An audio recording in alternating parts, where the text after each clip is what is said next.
Dua kekuatan hiji cai ialah Cibanten ngaranna. Cibanten teh hulula di Gunung Karang, turun di Gunung Karang pecah dua, nu hiji ke arah barat sekitar 35 km ke laut, jadilah dermaga internasional. Nu hiji ka Karang Atu, nah iyalah jadilah dermaga nasional. Dua kekuatan, maka di Banten ulah coba-coba Gunung Karang.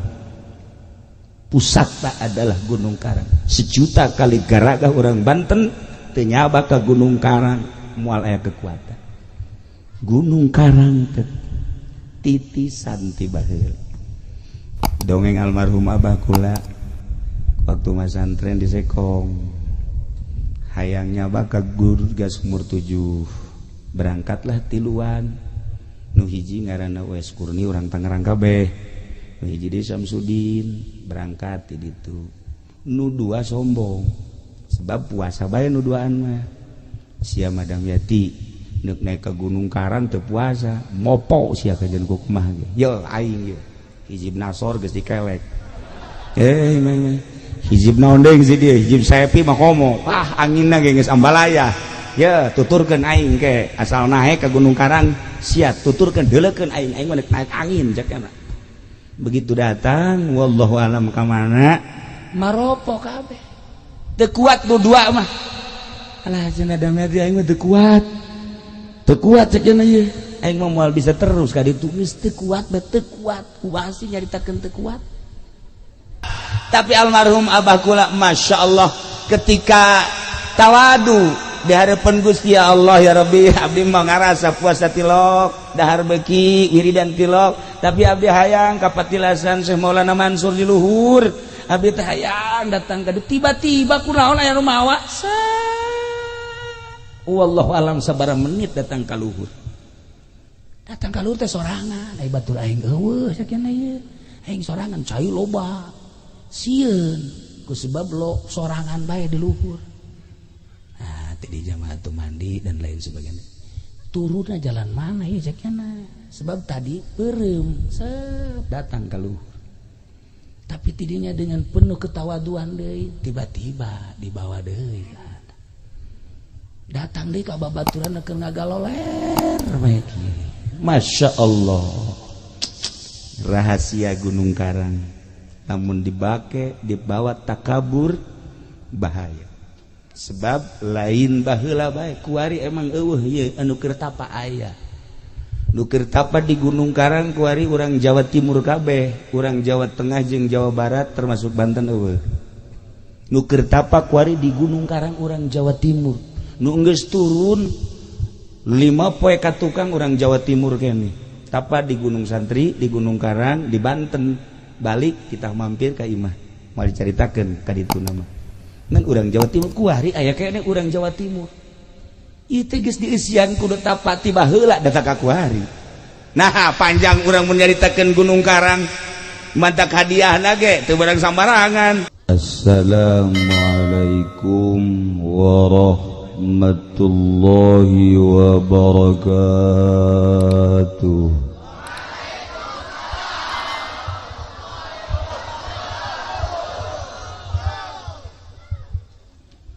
Alhamdulillah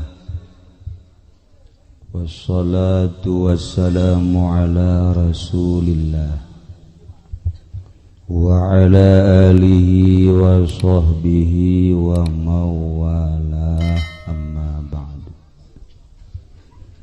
Faqala Allah ta'ala fil Qur'anil Karim wa huwa asdaqul qailin wa dzakir fa inna dzikra tanfa'ul mu'minin. Al-ayah. Wa qala an-nabiyyu sallallahu alaihi wasallam innama bu'ithtu li utammima makarimal akhlaq. Al-hadis. Langkung tipayun orang sami-sami nyanggakeun puja sinareng puji ka Gusti Allah anu maha suci nu parantos masihan tina rupa-rupa nikmat ka urang sadayana terutama nikmat anu kacida pisan ageungna nyaeta nikmat iman sinareng Islam. Sholawat sing lareng salam mugia dilimpahkeun ka junjunan alam Kangjeng Nabi urang Kangjeng Nabi Muhammad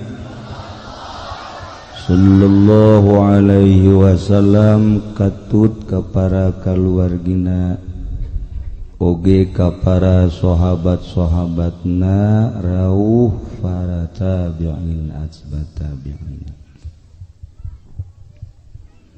al-mukarramun para alimil ulama para asatid para tokoh masyarakat wabil khusus kakersana Abah Haji Din Abah Haji Odam oge Abah Haji anu dipengkereun simkuring Abah sahagara Abah Haji Sawitra ta Sawitri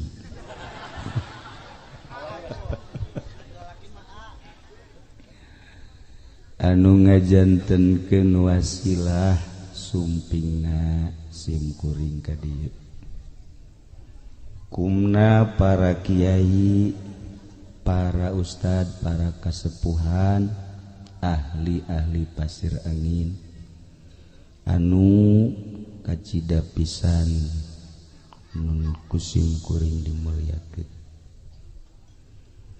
aparatur pemerintahanana sipilna militerna anu alhamdulillah dina saah ayeuna eksis polisi ABRI selalu hadir dina riungan-riungan boh ngariung maulidan termasuk di judi. Alhamdulillah hadir baik mantak di akhirat dage polisi saparo ka sorga saparo ka neraka. Alhamdulillahirabbil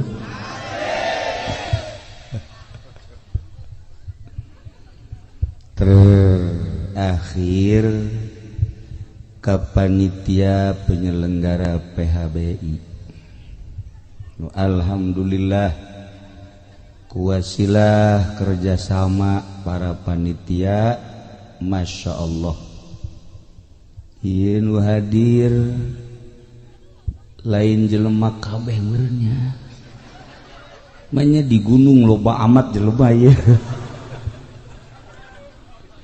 asana campur kajen hukum lagi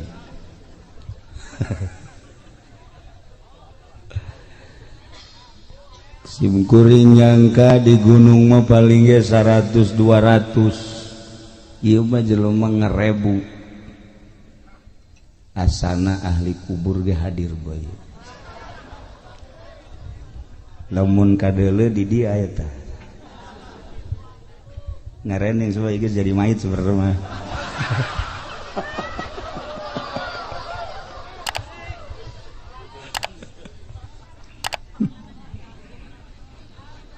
kalayan inayah ti Gusti Allah alhamdulillah dina wengi ieu urang sadayana khususna simkuring masya Allah bisa nyaba ka kampung Pasir Angin baheula mah bejana be aya lembur Pasir Angin aya Masjid Karuhun dikersakeun keur pemuda teu boga tak kabogo urang dieu dikersakeun jadi teu datang ka dieu meureun ondanganana lain ondangan cinta makhluk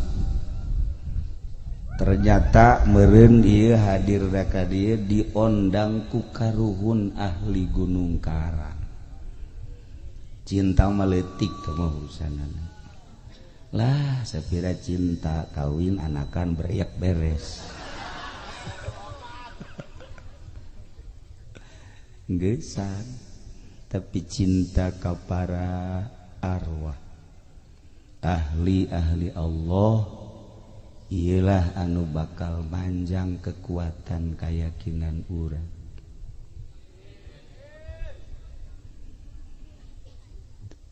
Lamun urang nyaritakeun gunung, masya Allah, Kangjeng Nabi Adam di sorga diturunkan ku Gusti Allah ka India di gunung nu tertinggi di dunia, terkenal dengan nama Gunung Himalaya. Turun Kangjeng Nabi Adam di gunung, masya Allah. Siti Hawa diturunkan di Jeddah. Allah ngainstruksikan supaya Kangjeng Nabi Adam kapanggih jeung Siti Hawa. Manusia kakarak 2 harita teu nyaho jalan Kangjeng Nabi Adam. Di mana eta istriku tercinta? Teu nyaho jalan. Kakaler ka kidul ka wetan ka kulon, atuh di mana aja kakarak 2an dek nanyakeun ka saha. Bingung Kangjeng Nabi Adam. Tapi masya Allah kersaning Gusti Allah butus malaikat Jibril alaihissalam. Jibril tuduhkan Adam, tuh Jeddah. Atuh malaikat Jibril mah gampang, set turun Adam, yuk berangkat hiber atuh ka ditu babari. Oh jai horeng, masya Allah, berangkat tidinya ke Muzdalifah. Di Muzdalifah geus ka Ambe, langsung ke Gunung Arafah. Wah, Siti Hawa geus aya di dieu. Langsung Kangjeng Nabi Adam, Hawa. Oh Adam. Masya Allah, mangkaning harita mapan can aya baju, can aya samping, teka caritakeun wallahu alam. Eueuh baju, eueuh cara kieu ye eueuh. Eueuh. Atuh ai wani mah nyebut sataranyang olos. Tidinya pertemuan langsung ke Mekah, imah tangga Kangjeng Nabi Adam jeung Siti Hawa di Mekah. Pangheulana negara anu dijieun imah tangga adalah Mekah. Masya Allah, lain RRC, lain Moskow, lain Irak, lain Iran, Mekah kahiji. Ketika Kangjeng Nabi Nuh, Kangjeng Nabi Nuh dakwah 1000 tahun, umatna anu iman ngan 50, 1000 tahun dakwah, nu iman ngan 50 buang kawarahna pohara. Eueuh nu iman ka Allah, eueuh nu iman ka Kangjeng Nabi Nuh. Anyar keneh ti Kangjeng Nabi Adam ka Kangjeng Nabi Sis, ti Kangjeng Nabi Sis ka Kangjeng Nabi Idris, kemudian Kangjeng Nabi Nuh alaihi salam. Manusia geus nyembah ka patung, geus nyembah ka batu, dituduhkeun ku Kangjeng Nabi Nuh alaihi salam 1000 tahun cuma menang 50 manusia. Abah Haji Idam adi mah kuari ieu encan 1000 tahun jelema nu narurut geus ratusan, malah dikawin deui cenah bejalan. Kula tadi panggalana ngobrol di dia ngobrol kawin nyandung, maksudnya lamun endek babari teh gampang. Lain jang kula, jang ieu jang eta.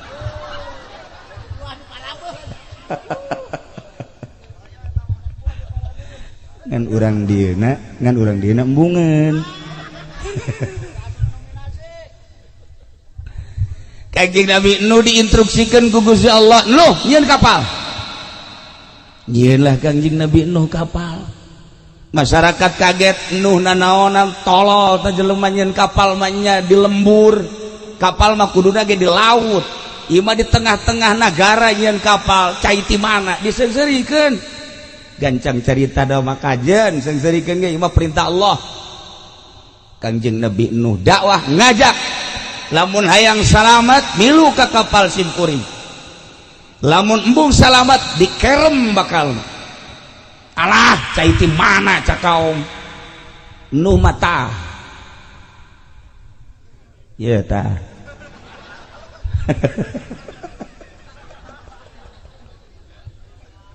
Tapi kersane Gusti.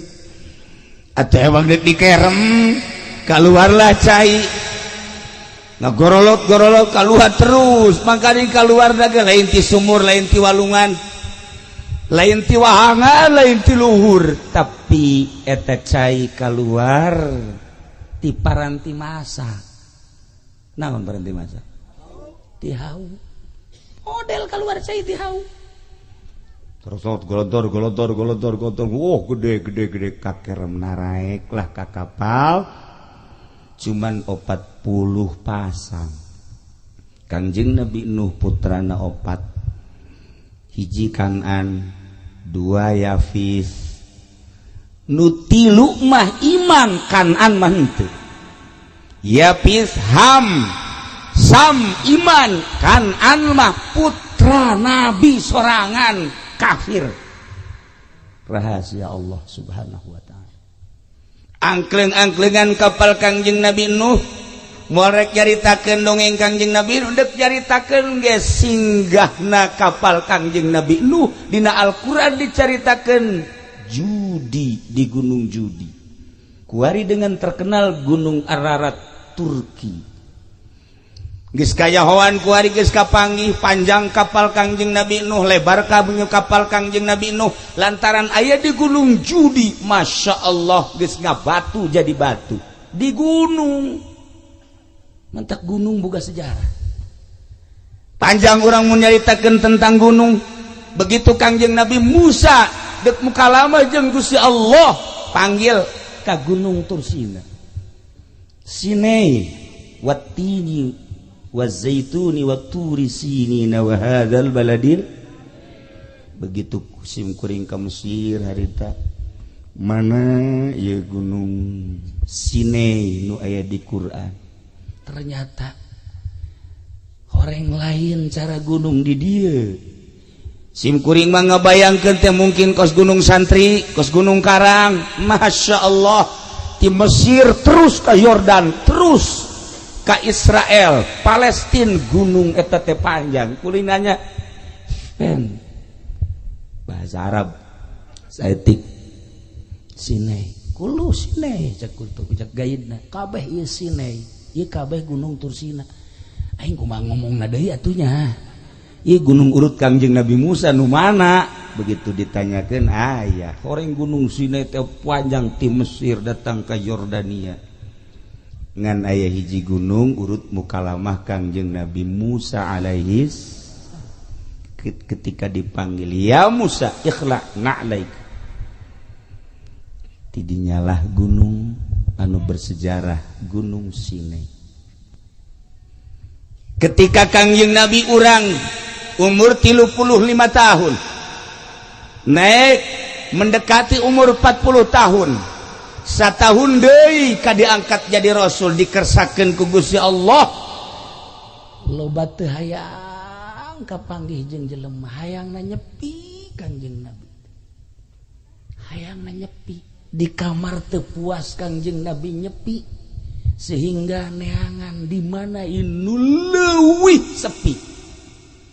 Akhirna Kangjeng naik ka Jabal Nur, ayalah Guha Hiro. Tahun 90 tahadus bini mah sim kuring naik ke gunung tersebut hayang ningali ketika Iqra bismi rabbikal ladzi khalaq diturunkan ku Gusti Allah melalui malaikat Jibril. Didinyalah Kangjeng bersemedi sorangan di gunung. Urang kuari wani ge lobaan ye di gunung ye. Urang Gunung Karang kabehan taruru. ulah aya hiji-hiji acan aju haji pendit tah di dieu asana moal kebal ge inna lillahi wa inna ilaihi rajiun telah dicaplok hileud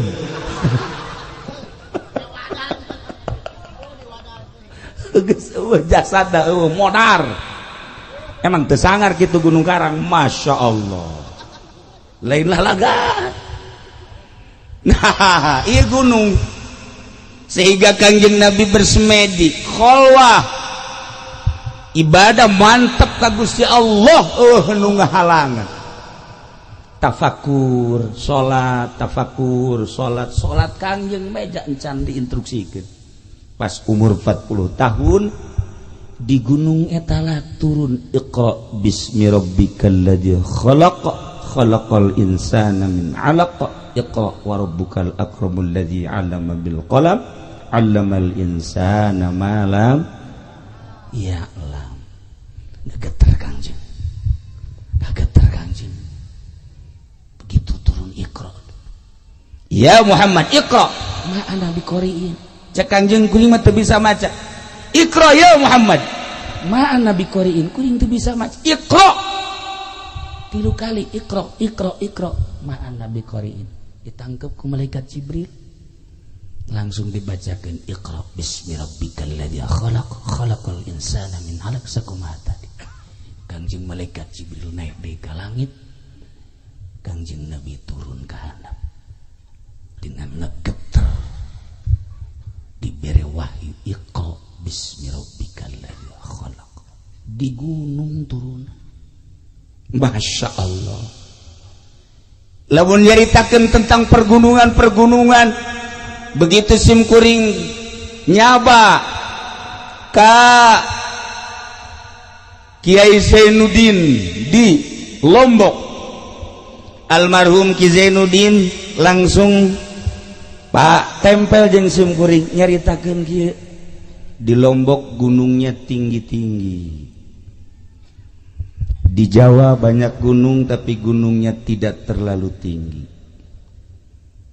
untuk di Indonesia gunung tertinggi adalah inilah gunungnya gunung tertinggi melambangkan bahwa manusianya tinggi-tinggi Japura Japarene jelema nama Japarene horenganan luhur ge lain luhur jelemana neangan nu luhur jelemana neangan nu kasep jelemana neangan nu gagah tanagana ambalaya tapi horeng hatena mah teu wauheun ka Allah tabah jelema leutik nu kos kitu mah paeh jadi seueur neraka dik daraonan neangan nu gagah dik daraonan neangan anu kasep dik daraonan neangan anu jekrem ai teu wauh ka Allah mah mantak nu kudu diteangan teh awewe teh nu geulis nu sugih nu pinter nu wauh ka Allah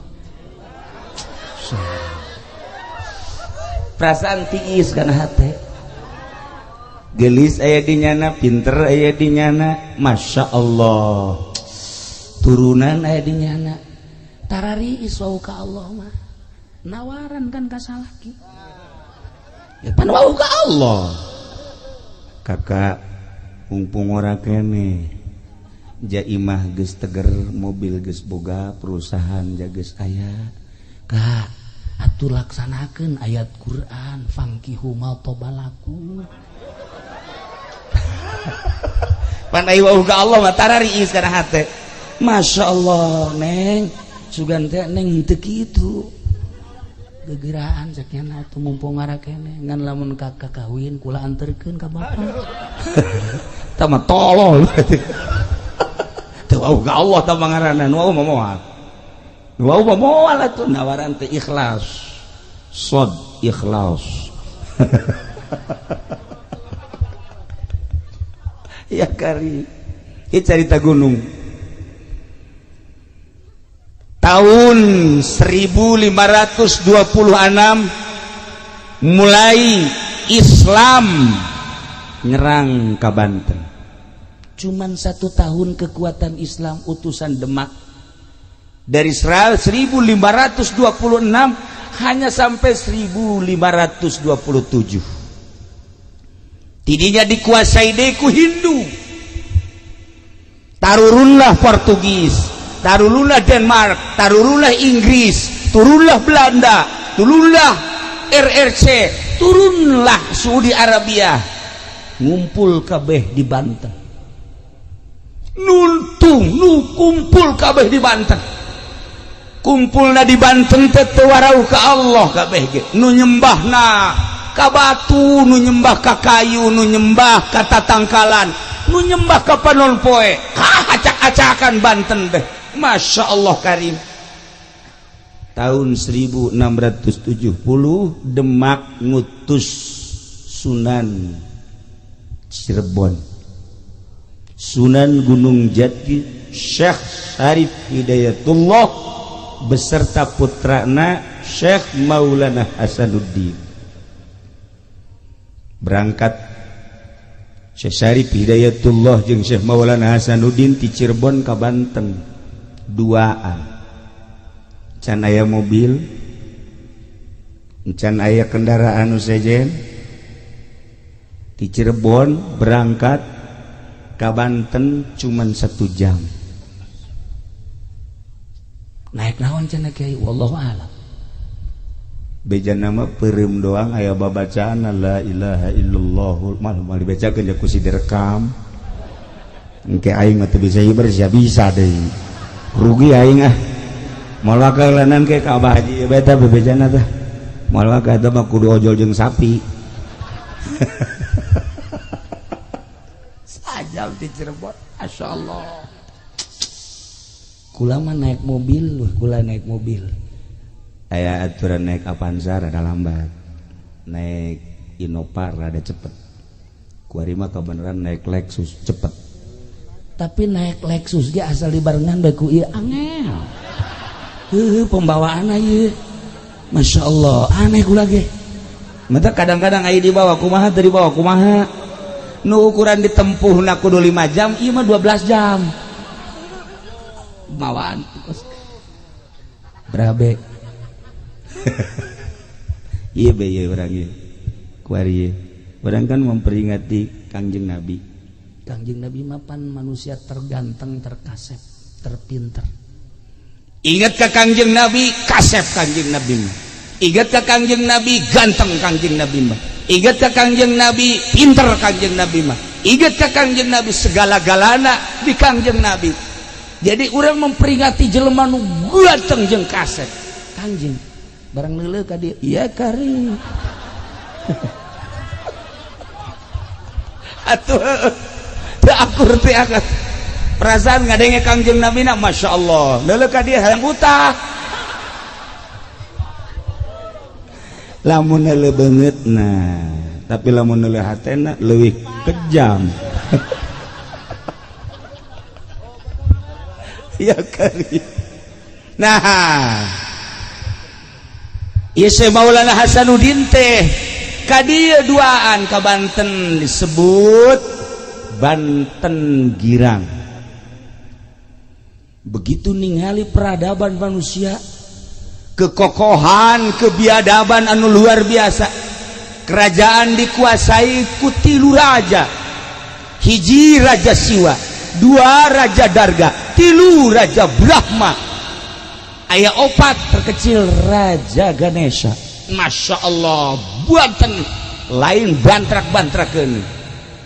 Munajat Syekh Syarif Hidayatullah jeung Syekh Maulana Hasanuddin kudu kumaha ieu. Demak dek ngutus bala tentara ulawaka moal menang. Cek Syekh Syarif Hidayatullah moal menang kajian kukuan ke kula munajat heula. Munajat Syekh Syarif Hidayatullah dalam munajatna titah ngadatangan Gunung Pulasari. Duaan datang ka dinya, naik. Begitu naik ternyata aya kerajaan di Gunung Pulasari, aya kerajaan. Lain lalagaan nu menguasai Banten teh Raja Siwa, Raja Darga, Raja Brahma, Raja Ganesha. Anu kekuatan gaibna tanding saat eta. dek merangan Raja Brawijaya, dek merangan Raja Pajajaran, dek merajang semua narajum kabeh ge eueuh tanding di dieu teh lain lalagan gagahna pohara. Munajat Syekh Hidayatullah begitu munajat deui kita naik ke Gunung Karang. Naik duaan, ternyata antara Gunung Karang jeung Gunung Pulasari di dinya aya nu keur tapa. Tapa teh lain cara tapa budak kuari. Tapa make baju kerajaan, di dieu make mahkota. Ternyata kulila-lilana tapa eta mahkota teh geus dijieun sayang manuk. Manuk teh geus arendogan di dieu. Apa ieu ge pernah tapa harita keur hayang wahweh teh. Ieu teh sesa. Rada cager deui teh sesa ieu teh. Termasuk ieu. Rada cager deui teh, rada cager. Nah ieu aya pohon beringin. Jadi nyana akhirnya berlindung di pohon beringin di Golkar. Alhamdulillah. Ya calon neraka kene lah. Ya. Masya Allah. Didinya lah Syekh Syarif Hidayatullah menyapa ka jelema nu keur tapa. Begitu disapa, ditanya, "Benta." Begitu benta adu kekuatan mata, begitu adu kekuatan mata hudang make adu kekuatan batin. Ternyata teu sakedeung sapoe, 2 poe, 3 poe, 4 poe, 5 poe, 6 poe, 7 poe kakarak tumbang eta nu tapa. Ternyata nu tapa ngaranna Brata Guru Sampang. Brata Guru Sampang eleh ku Syekh Syarif Hidayatullah, tidinya langsung asup Islam.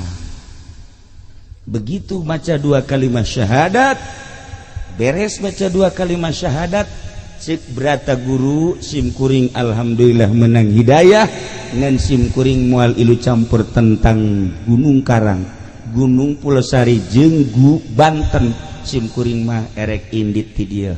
Ngahiyang tah. Didinya Syekh Syarif Hidayatullah nitah cicing ka putrana nu ngaran Syekh Maulana Hasanuddin.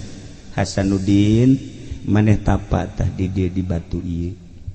Batu ieu ngaranna Watu Gigilang. Hartina Watu Gigilang teh batu anu harerang. Warna batuna semu rada kemerah-merahan. Segi opat batuna dengan disebut cek urang Banten mah pancawarna. Mun hayang nyaho ieu batuna teh lain dibikeun. Ieu asal ka Banten dipake ieu batu ieu mah asal teh ka Banten henteu. Ulah sambarangan.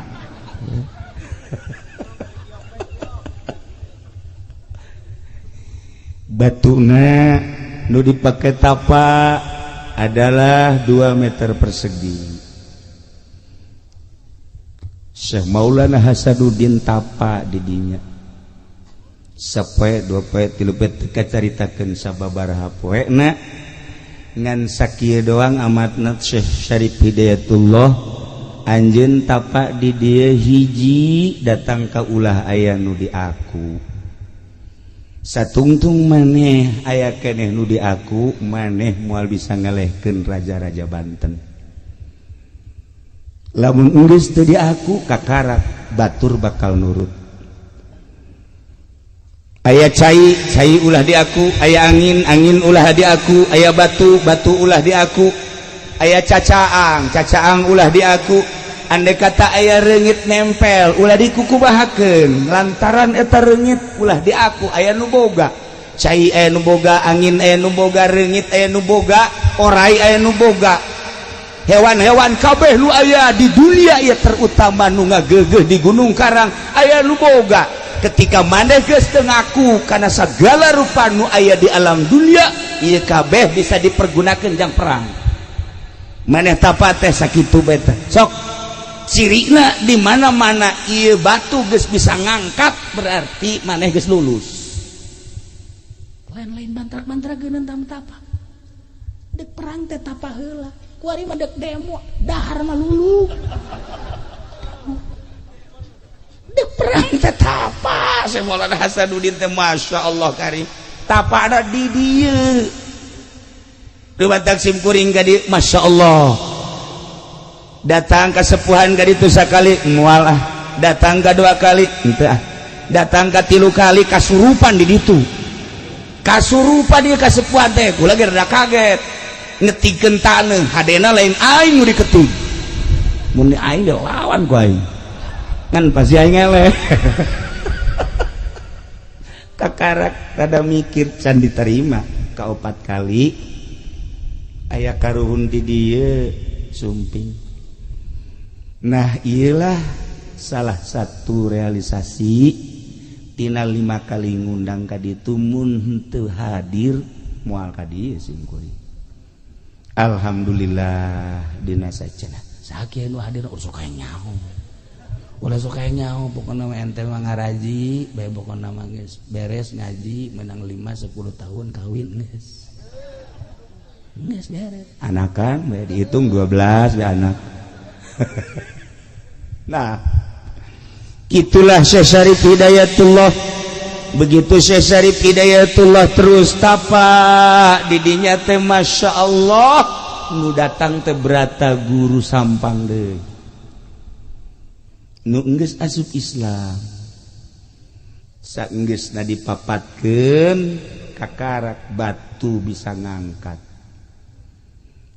Tiba-tiba Syekh Syarif Hidayatullah datang maneh lulus gerak ke Banten girang bawa batu ieu teh ulah dikamamanakeun kekuatan Banten teh aya dina batu lain batu boga kekuatan tingali Kangjeng Nabi Musa boga tongkat tingali Kangjeng Nabi Sulaiman boga cincin jeung nabi-nabi nu lainna ieu ge batu jang kekuatan Banten sing hade ieu ngaranna watu gigilang teuneun di Banten. Selama batu ieu aya Banten jaya. Ketika batu ieu teu aya Banten bakal runtuh. Saha bae nu endek siap jadi sultan Banten ketika batu eta encan aya deui di Banten moal dianggap ku jelema saha bae. Titip Syekh Syarif Hidayatullah seperti eta. Masya Allah dibawa batu 4 meter persegi cuman dijingjing doang ku Syekh Maulana Hasanuddin. Dijingjing ieu mah mawa cai bae geus kieu mah geus eueuh nanaonan ieu mah nu mantak hampir diusir ku pamajikanna ge cak nya geus teu berguna ieu hirup la faidata wa faidah itu faedah hirup Masya Allah dijingjing dibawa ke Banten maka ayalah Paseban Banten anu tihangna 4 ditendeunlah batu didinya etalah Syekh Maulana Hasanuddin selalu diuk didinya selama batu eta aya perang jeung sahabat bakal menang mulai Syekh Maulana Hasanuddin berangkat perang dikirim bala tentara ti Demak saeutik ngalawan Hindu nu aya di dieu anu dibantu ku Portugis jeung Inggris anu kekuatan militerna luar biasa. Syekh Maulana Hasanuddin Sugan Gimbir teu aya begitu perang 10 lipat kekuatan kafir Syekh Maulana Hasanuddin dengan tenang lantaran boga wangsit nu hese ge hiji trah kadua wangsit lah ulah sok nya usah nanyakeun wangsit segala naon elah ku batur-batur mah geus nyaho isian can kumaha sih dibawa ongko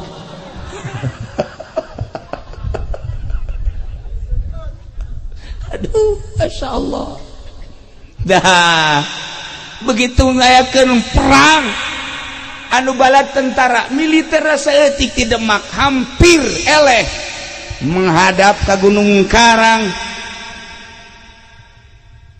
cek Syekh Maulana Hasanuddin ya Allah eueuh nu di aku kusim kuring cai nu Gusti angin nu Gusti, batu nu Gusti. Saat ieu abdi teh dek negakeun kalimah Allah, dek negakeun li'ilai kalimatillah la ilaha illallah hayang ngislamkeun Banten dengan tugas di Demak jeung ti pun Bapak. Maka abdi nyuhunkeun pertolongan ti Gusti. Aya suara hayang make naon? Angin. Maka angin dikirim ti pasir angin. Serius. Sehingga ada ieu sejarah. Serius. Andai kata geus manggi sejarah eta alhamdulillah. Andai kata insan catat. Lain lalagaan. Andai kata aya di sejarah alhamdulillah. Andai kata eueuh seperti eta. Bisa dipertanggungjawabkeun walaupun kula kakarak menang habar 2 poe ti urang dieu sarua bae. Kula sok kadatangan nu kitu tah. Kemari Kiai PI maot. Begitu turun di mobil aya budak leutik. Budak leutik ngapang. Budak leutik da kasep lain cara kolot kieu. Kasep. Berangkat ke masjid aya digigireun. Kula jadi imam Allahu Akbar jelema ribuan.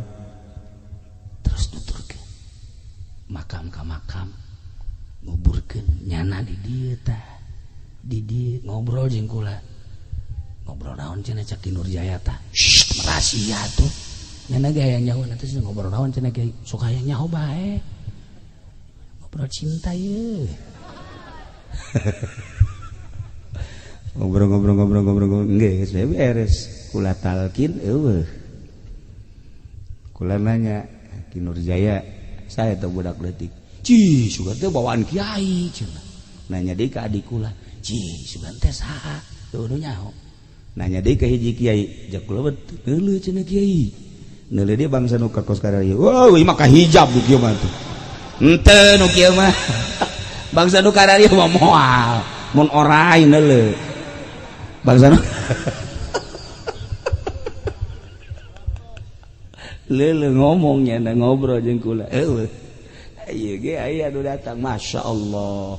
Ieu horeng pasir angin teh pernah dicokot diundang ku Syekh Maulana Hasanuddin ketika perang ngelehkeun Hindu anginna ti dieu. Ieu pasir angin teh lain lalawaran mantak ayalah jampe paranting ngadatangkeun angin. Henteu kudu lobaan ka Jakarta demo teu kudu. Teu kudu eta mah endek masalah. Tinggal diondang bae angin pasir angin tobat tuh. Ahok kubruskeun habak. Beres.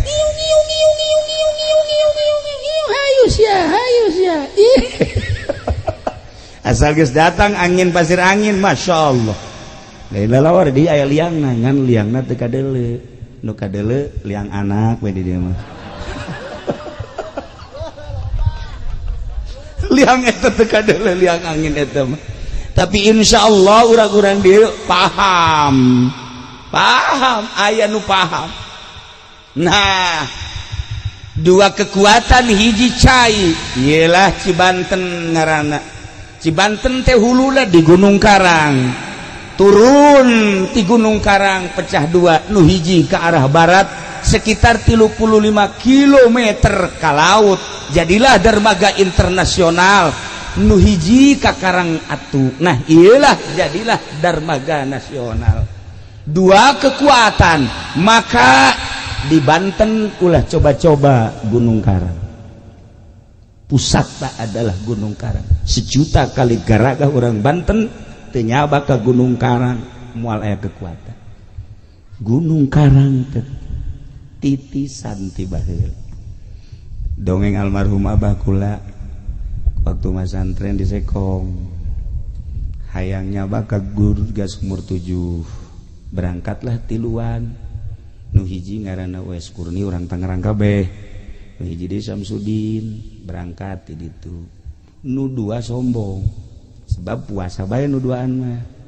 Sia Madam Yati neuk naik ke Gunung Karang teu puasa, mopo sia kajen ku kumaha ge. Ye aing ye. Hijib nasor geus dikelek. Hijib naon deui si dieu? Hijib saepi mah komo. Anginna ge geus ambalaya. ya tuturkeun aing ke asal naik ke Gunung Karang sia tuturkeun deuleukeun aing mah naik angin jakna. Begitu datang wallahu alam ka mana maropo kabeh teu kuat nu dua mah alah cenah damai aing mah teu kuat cenah ieu aing mah moal bisa terus ka ditu geus teu kuat kumaha sih nyaritakeun teu kuat hese nyaritakeun teu kuat teh hese okos aya lalaki hayang kanu geulis teu kuat aya beungeut perang hayang kanu geulis aduh teu kuat teu nyambung tapi ulah leutik ka ate lalaki mah pembeli itu geulis kajen teh geulis beungar iya ini roa itu pasang ye mujizat Gusti Allah masyaallah qala Yusuf li abihi ya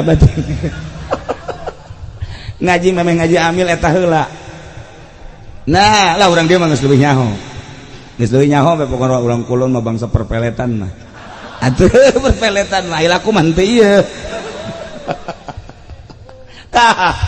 tapi almarhum abah kula masyaallah ketika tawadu di harapan Gusti ya Allah ya Rabbi abdi mah ngarasa puasa tilok dahar beuki wiridan tilok tapi abdi hayang ka patilasan Syekh Maulana Mansur di luhur abdi teh hayang datang ka tiba-tiba kunaon aya nu mawa wallahu alam sabaraha menit datang ka luhur teh sorangan ai batur aing eueuh sakieu ieu aing sorangan cai loba sieun ku sebab lo sorangan bae di luhur di jamaah tu mandi dan lain sebagainya turunnya jalan mana ya ceknya sebab tadi berem datang ke luhur tapi tidinya dengan penuh ketawaduan deui tiba-tiba dibawa deui datang deui ka babaturan keur ngagaloler bae Masya Allah rahasia Gunung Karang namun dibawa takabur bahaya sebab lain baheula bae kuari emang eueuh ieu anu keur tapa aya nu keur tapa di Gunung Karang kuari urang Jawa Timur kabeh urang Jawa Tengah jeung Jawa Barat termasuk Banten eueuh nu keur tapa kuari di Gunung Karang urang Jawa Timur nu geus turun 5 poe ka tukang urang Jawa Timur keneh tapa di Gunung Santri di Gunung Karang di Banten balik kita mampir ka imah moal dicaritakeun ka ditu nama ngan urang Jawa Timur kuari aya kene urang Jawa Timur ieu teh geus dieusian kudu tapati baheula datang ka kuari nah panjang urang mun nyaritakeun Gunung Karang mantak hadiahna ge teu barang sambarangan ulah ge tadi rada ngageter tita hadiah padahal urang dieu bae tapi kukula dihadiahan lalauna teu meunang kadenge ku batur oh geus hadiah berata guru teh aya bae. Nah iyalah Banten Masya Allah cai bisa digunakan jang perang di dia mah ulah sambarangan angin bisa digunakan jang perang nganu hese de kunci nganu hese ge eta ngadatangkeun angin kumaha lamun salah ngadatangkeun angin lain bisa pake perang nyanana kena tsunami ieu pernah yang ngundang angin pernah ngajeledag pernah dibawa ke Grogol saya pikirnya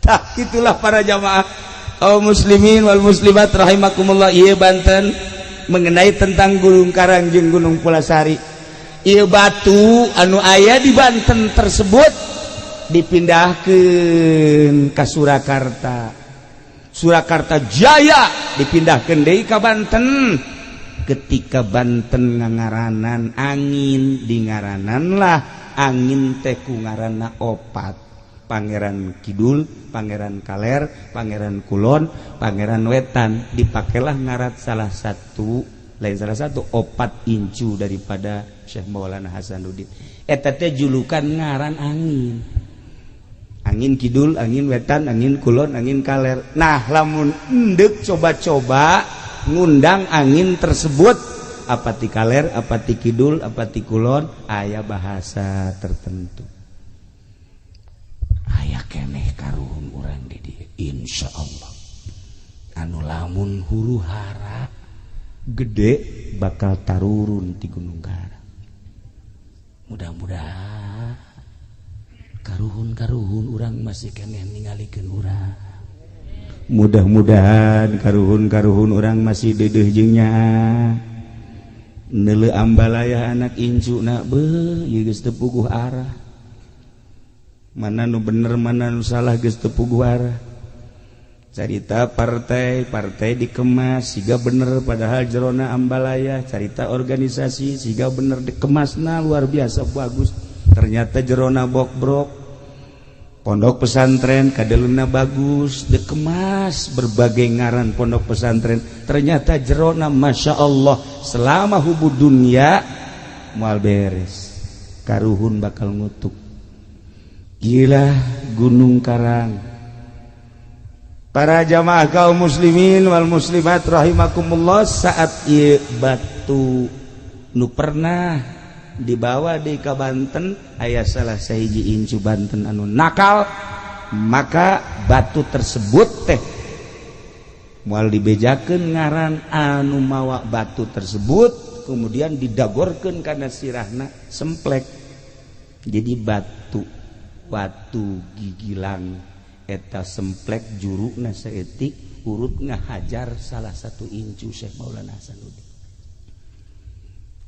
aya dipindah-pindah kuari eueuh di Banten urang tinggal nungguan batu eta sebab kejayaan Banten tetap terletak tandana di batu eta lamun encan aya saha bae nu endek muncul jadi sultan jadi raja moal bisa sebab nu bakal jadi raja di Banten mah tetep tiba heula nage raja wali raja wali raja kudu make koma ulah raja wali batu sia tah mah RCTI tah mah raja wali raja selain wali moal bisa Banten lamun dicaritakeun tentang bakal karamean Banten dijajah deui ku RRC sebab asli nage Hindu bakal terjadi Inggris bakal asup deui ka Banten bakal Belanda bakal asup deui bakal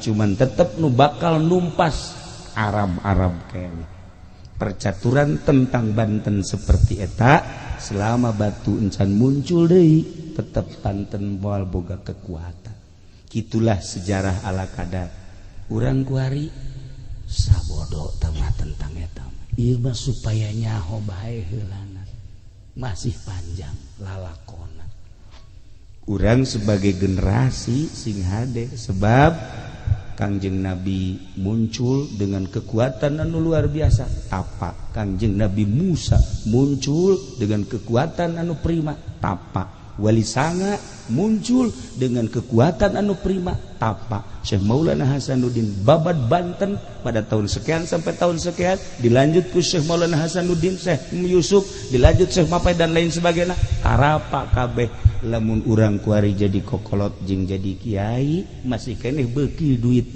proposal pamarentah ulah harap menang Banten urang jadi kiai masih keneh ngarorodan duit partai moal harap Banten jaya urang kuari jadi kokolot atau jadi kiai ustad masih kene kabombro jeung kabita ti duit ti haritanu wah ajur Banten maka jeung ajur sakali deui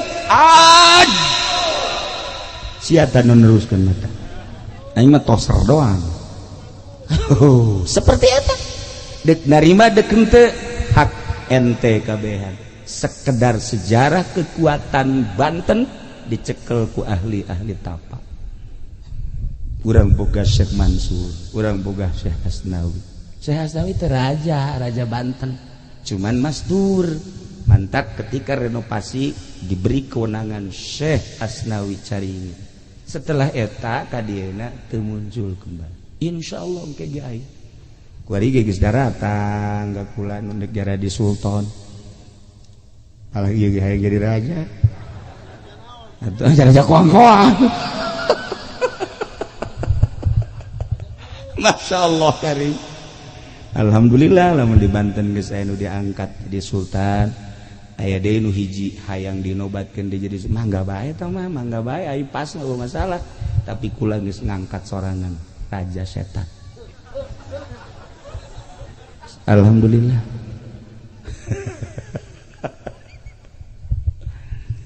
Kanjeng Nabi diutus ke alam dunia teh sakumaha tadi, inna arsalnaka syahidan wa mubasyiran wa nadhiran wa da'iyan ilallah wa sirajan bi'idnihi wa sirajan munira. Ilain lalakon bantrak-bantrakeun hiji syahidan nyaksian Kanjeng Nabi.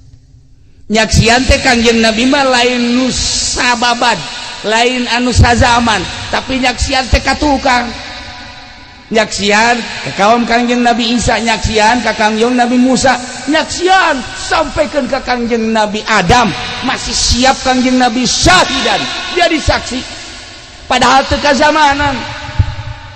Di mana Al-Qur'an ngajelaskeun dengan mukjizat Al-Qur'an Kanjeng Nabi bisa syahidan. Nomor kedua wa mubasyiran. Mubasyiran teh Kanjeng Nabi mawa berita sorga. Sorga teh batana ge lain meunang nyen ti Cisoka lain. Lain dikirim ti Pandegelang lain. Oh, batana ge tidak inten permata. Anu inten mah sagede korek api, sagede korek api miliaran. Cincin ieu bae ya, cincin ieu ya. Dibikeun ge anu daek. Nah, iyalah sorga. Sorga teh lamun kuari dibocorkeun sagede jarum, sagede jarum, bocor sagede jarum. Ieu sinarna sinar panon poe bulan bintang surem kabeh. Surem kabeh. Ieu sorga. Bidadarina lamun nyiduh bidadari ka laut, laut amis kabeh. Lamun sigir bidadari ditololkeun seetik bae ka dieu teu kudu make listrik. Saangna pohar nu neuk numpakanna sagede kieu. Terido aing mah. Terido mun di sorga nya nah haju kos kieu ye kos kieu di sorga aja numpakan bidadari protes aing. Hai malaikat Ridwan kaluarkeun ieu. Emang gua terido aing mah panjang potongan ku ieu naekan bidadari. Da aing mah protes. Protes tetep baik. Lamun banget kos kieu. Atuh boro-boro di sorga kuari ge urang sebel. Atuh kan meureun ai ka sorga teh nya ge diganti beungeutna. Lain nu ieu. Ah beungeut teh naon atuh beungeut kos kitu. Sorga. Ganti casing nya ganti. Aduh casing nu ieu mah masyaallah. Nah, iyalah wa mubasyiran bunga Kanjeng Nabi teh rahmatan lil alamin. Urang nyaritakeun panjang taga ditu. Ieu sebagai rahmat bae. Ye lamun hayang nyaho rahmat Kanjeng kaistimewaanana dicontohan ku ulama. Aya hiji ibu ngandung anak. Begitu ngandung sampailah 8 bulan. Ketika ngandung naga diatur dahareunna naga dek dahar nu ladap ulah besi kaganggu anak kunya rahmat. Dek dahar es ulah besi anak ngamuk di jero rahmat deudeuh indung kanu jadi anak pohar. Dek dahar naon bae ge nu diperhitungkeun anak nu di jero masyaallah karim. Ieu rahmat. Menang 8 bulan borosot lahir ka dunia. Diurus ku indungna teu meunang ceuri disusuan. Susu kurang cai usahanya ngadahar sayur mayur dipencetan supaya kalaluan geus buku bapak nama tuh geus teu kudu dicaritakeun tah mah eta amunisi terus disusuan gede Masya Allah keluar saya ti kade kanu ngasuh ge si ade lalaunan ku deudeuh jeung nya indung gede-gede disakolakeun ngaji. Kebenaran anakna teh awewe. Sakolakeun balik neng kade nya, balik sakola kudu gegeraan. Balik mama melang ka neng. Bisi anu ngaganggu, bisi aya nu aduh macem-macem. Mak lamun neng can datang ka imah, mama masyaallah teu ngeunah dahar, teu ngeunah nginum. Kade neng. Si neng ngasih anakna Badung. Emak tidak tahu diri. Gede kelas genep HP geus boga. Mulai kelas genep geus SMS-an. Indung nangan neng, ulah osok main HP. Eta mah aduh, pagawean dajal tah bagus kitu mah. Naon dajal mah? Dada jeung bujal. Ah, si emak. Ulah. Geus dinasehatan. Anak beuki mangga. SMP Badung. Kita ngaji henteu, kita balik henteu, sakadaekna bae. Emakna terus bae nganasehatan, sing adeneng, anakna kancola. Begitu datang ke SMA, anak teu bisa diatur. Ganeng, cerewet, boga emak. Nyaho ala modern beunana. Kuari mah geus aya di planet mana? Emak ortodok. Hatena geus pohara jasa ka indungna. Guys, mal kebal deui racun ku aing. Bener diracun. Emak diracun ngan diracunna lalaunan ke batu, ke benge. Racun. Menang 2 poe racun deui. Mana geus oho-ohoan batu bae. Kepae sia. Cek anakna, aing bebas hirup. Hayang bebas hirup. Lantaran batuk ngehkeh baik otomatis kan ke dokter. Begitu ke dokter, periksa ke dokter, hasil visum dokter ternyata terjangkit racun. Mak, cek dokter, ibu mah ini kena racun. Aduh, siapa yang racun? Coba panggil anaknya. Tanya, begitu tanya dengan kelihayan pertanyaan. Polisi nu nanya, ternyata ngaku bahwa si Neng nu ngaracun. Masya Allah. Cek polisi, ibu, karena ini anak telah meracun ibu dan meracunnya adalah terencana, maka sama dengan akan membunuh ibu dengan direncana. Tidak ada lagi kecuali harus dibunuh. Kumaha, ibu? Kudu dibunuh apa ente? Terserah teh geus jahat-jahat teh. Cuman pelaturan harus tanda tangan. Harus tanda tangan. Bahwa anak harus dibunuh melalui tanda tangan ibu. Ibuna nu keur muriang dibere selembaran untuk tanda tangan pembunuhan anak. Dibere pulpen. Tanda tangan cek polisi. Anak akan segera dieksekusi. Bunuh. Begitu dek tanda tangan, ragag pulpen. Polisi, itu anak abdi. Masa sih? Ku abdi dihamilkeun, ku abdi dilahirkeun, ku abdi diasuh, ku abdi dididik. Lamun sampai abdi ngabunuh anak, moal abdi. Kajen teuing anak rek ngabunuh ibu, masalah. Tapi kudu abdi ngabunuh anak, moal polisi. Geus tah urusan abdi. Sampai hati kudu abdi tanda tangan dibunuh moal. Eta rahmat. Seorang ibu tidak mungkin akan membunuh anakna. Ieu rahmat anu gede jasa. Kangjeng Nabi mah leuwih tibatan indung nu tadi rahmatna ka umatna. Bayangkeun nya anak Kangjeng Nabi ketika orang dipanggil saurang-saurang ditimbang amal, panggil Haji Pede. Begitu didelep salatna kurang bagus, komo husu eueuh jasa. Puasa kitu kene zakat ilok sama sakali. Wah, geus pupur ieu deui mah.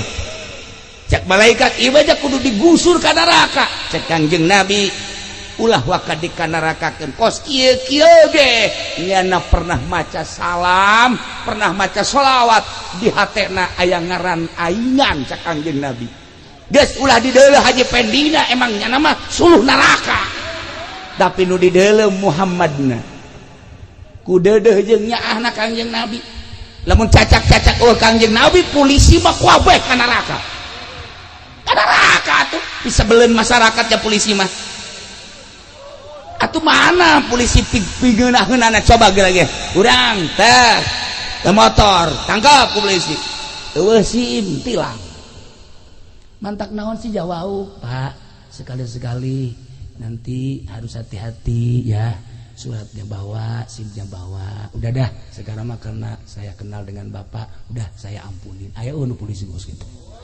Di mana aya polisi kos gitu polisi kos gitu mah disembah wae banyak nama ke Adi nage nangkep ke Adi ditangkep bapak nage ditangkep bego jasa tapi di akhirat tetep ke surga polisi ge lamun osok maca selawat polisi begitu diseret ku balikat malik dibawa ke mana iya polisi kayak polisi umat anjeun coba bareng di dalam waduh Tito ya nah tapi walawaga diseret sebab aya baca sholawatan cek Kangjeng Nabi hargai kaula leuwihnya akibatan indungkan menjadi anak Kangjeng Nabi mah leuwihnya ulah waka dikanarakakeun ulah geus hargai ieu hampir ka surga kabeh urang rahmatan lil alamin masyaallah komo urang atuh ieu polisi lain abri lain sugih henteu ya ka surga lah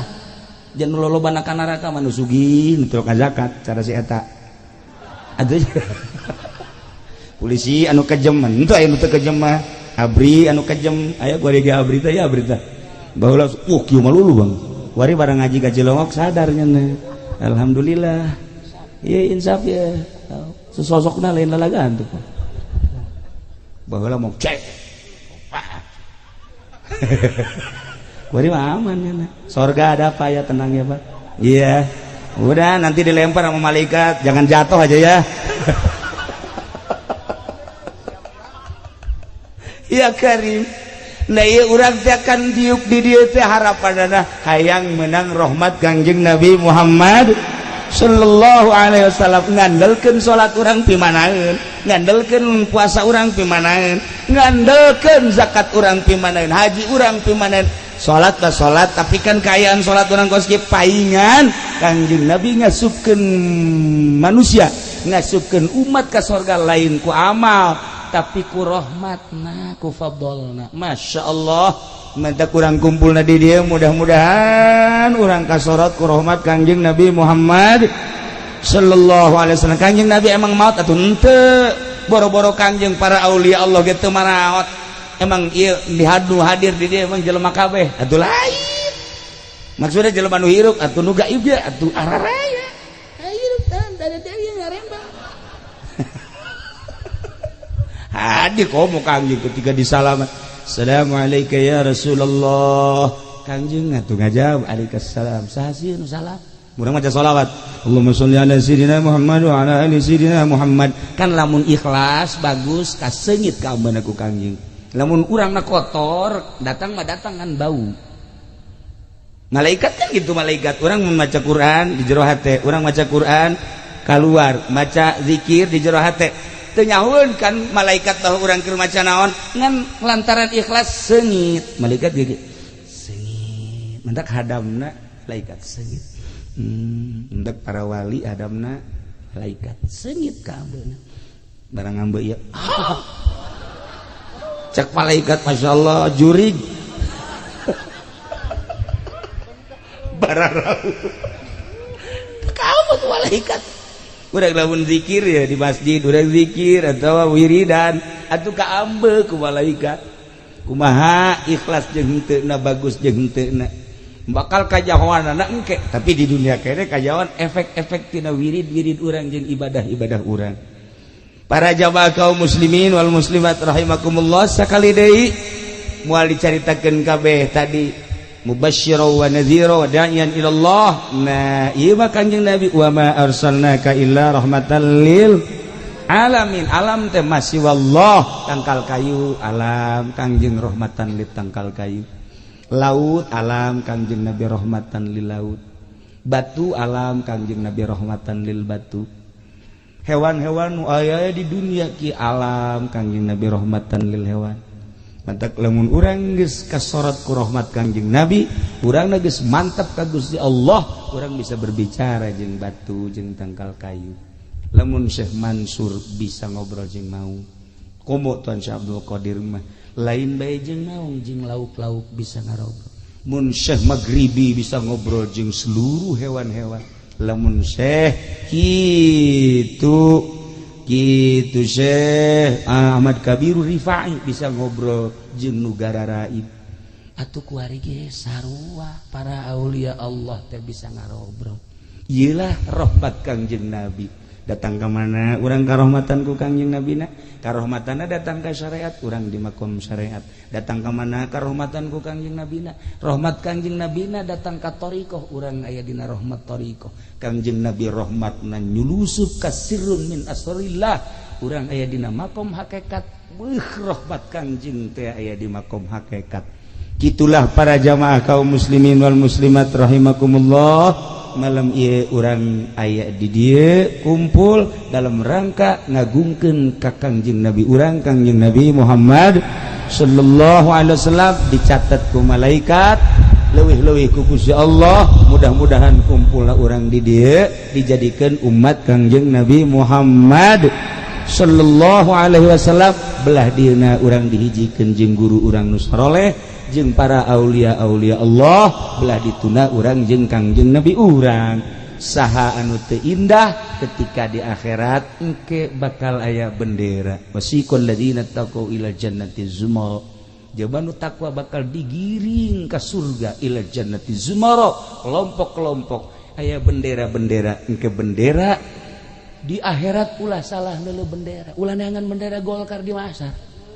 Cilaka bendera pada ulah di dunia ge ulah ajeuna ieu mah petilu ge nyungsem wari mah geus teu beres. Cenah PKB Alhadin Sawa geus bae benderana ge di akhirat ulah diangan bendera partai, benderana la ilaha illallah Muhammadur Rasulullah. Geus ke di akhirat urang neuleuh bendera eta, di bawah bendera eta berangkat menuju surga Allah Subhanahu wa taala.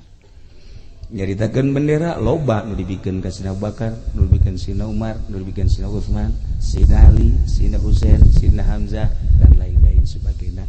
Termasuk guru-guru urang ke di akhirat dibere bendera ku Kangjeng Nabi urang. Geus urang nuturkeun salap guru-guru urang moal mislek ka jeung kumaha. Kitulah para jamaah kaum muslimin wal muslimat rahimakumullah. Simkuring atuh ngarasa bingah dina wengi ieu tiasa ka dieu ka pasir angin, dongeng pasir angin ala kadar tadi geus.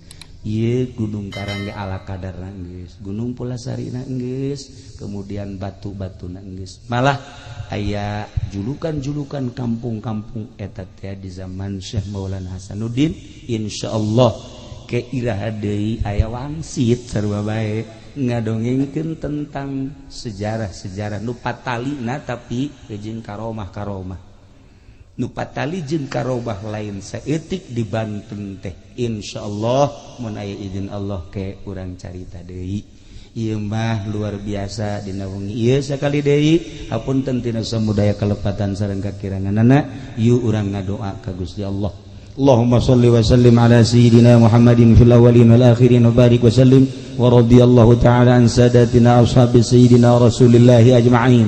Amin ya Allah ya rabbal alamin. Allahumma arham ummat sayyidina Muhammad, Allahumma ajbur ummat sayyidina Muhammad, Allahumma aslih ummat sayyidina Muhammad, Allahumma farrijan ummat sayyidina Muhammadin sallallahu alaihi wasallam. Allahumma anfa'na bima 'allamtana wa 'allimna ma yanfa'una wa zidna ilman wa yaqinan wa zidna ilman wa yaqinan wa zidna ilman wa yaqinan walhamdulillahi ala kulli hal wa na'udzu billahi min kulli hali ahli an-nar. Allahumma hdina siratal mustaqim, Allahumma hdina siratal mustaqim, Allahumma hdina siratal mustaqim, siratal ladzina an'amta 'alaihim minan nabiyyin wasiddiqin wasyuhada'i wassalihin wa hasuna ulaika rafiqa. Dzalikal fadlu minallahi wa kafa billahi 'alima. Wa shalli wa sallim ala jamil anbiya'i wal mursalin walhamdulillahi rabbil alamin. Sakali deui simkuring haja teu ngadongengkeun tentang perjalanan Syekh Mansur anu ieu di dieu aya sababaraha tinggal Syekh Mansur. Insyaallah mun panjang umur ke urang bahas. Sakitu bae wallahul muwaffiq ila aqwamit thariq. Wassalamualaikum warahmatullahi wabarakatuh.